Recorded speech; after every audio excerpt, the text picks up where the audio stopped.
सुप्रभात विद्यार्थियों। आज हम पढ़ेंगे अपठित गद्यांश और पद्यांश के विषय में। आपने पहले ही पढ़ा है अपठित क्या होता है, जो पहले से पढ़ा न हो, और गद्यांश क्या होता है, किसी गद्य का भाग या अंश। गद्यांश को हम अनुच्छेद भी कह सकते हैं।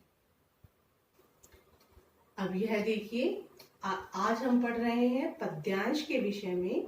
पद्यांश क्या होता है? पद्यांश को हम काव्यांश भी कहते हैं। पद्यांश का अर्थ होता है किसी भी कविता का भाग या अंश।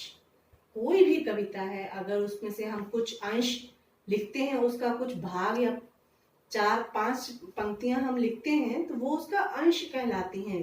पूरी कविता न लिखकर जब हम उसका कुछ भाग लिखते हैं तो उसे अंश कहा जाता है, और कविता का अंश जो होता है वो काव्यांश कहलाता है, या उसे हम पद्यांश भी कहते हैं। जैसे आपकी पाठ में देखिए, यह पाठ 1 में कविता है सीखो, जिसका शीर्षक है सीखो। उसमें कुछ पंक्तियां यहाँ पर ली गई हैं, इसे हम पद्यांश कहेंगे। कविता का अंश काव्यांश, काव्यांश या पद्यांश।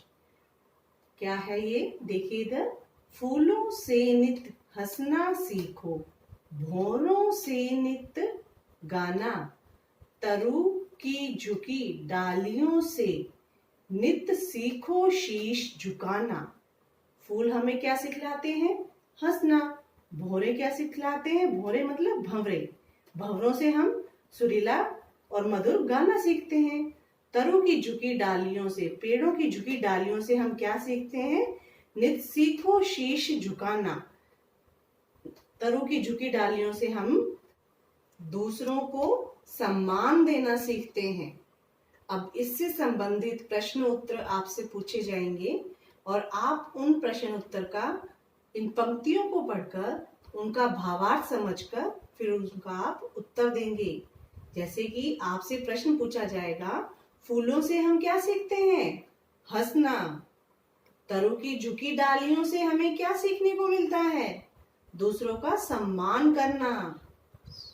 इसी प्रकार आप दी हुई कार्यपत्रिका को हल करेंगे।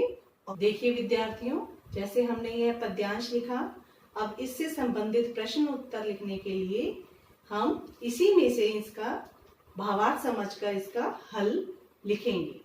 प्रश्न है, प्रस्तुत पद्यांश किस कविता से लिया गया है? आपको पता है कविता का नाम क्या है? सीखो। उत्तर क्या लिखेंगे?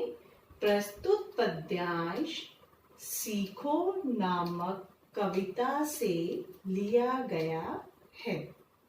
इसी प्रकार अन्य प्रश्न भी जब आपसे पूछे जाएं तो उनका उत्तर भी आप इस कविता की पंक्तियों का भावार्थ समझकर उनका उत्तर लिखेंगे। अब हम लिखेंगे समान तुक शब्द। समान तुक शब्द क्या होता है? जिन शब्दों के अंतिम वर्ण समान हो, एक जैसे हो वर्ण। यहाँ पर ल वर्ण है, अंतिम ल वर्ण है, तो हमें ऐसा शब्द लिखना है जिसका अंतिम वर्ण भी ल ही हो। फू लो, तो अंतिम वर्ण लयात्मक शब्द लिखना है हमें, जिसमें समान तुक का आवरण हो रहा हो। झू लो, झू की झुकी, रुकी, डालियों, तालियों। इनमें देखिए अंतिम वर्ण है यो, और हमें दूसरा शब्द भी ऐसा ही लिखना है जिसमें समान लयात्मकता आ रही हो और वर्णों का समान उच्चारण हो रहा हो। ठीक है विद्यार्थियों, इस प्रकार आप पद्यांश से संबंधित प्रश्न उत्तर को अपनी नोटबुक में अच्छे से सुंदर लिखाई में लिखेंगे और इसके प्रश्नों को याद भी करेंगे। प्रश्न उत्तर आपके सुंदर लिखाई में होने चाहिए बेटा। धन्यवाद।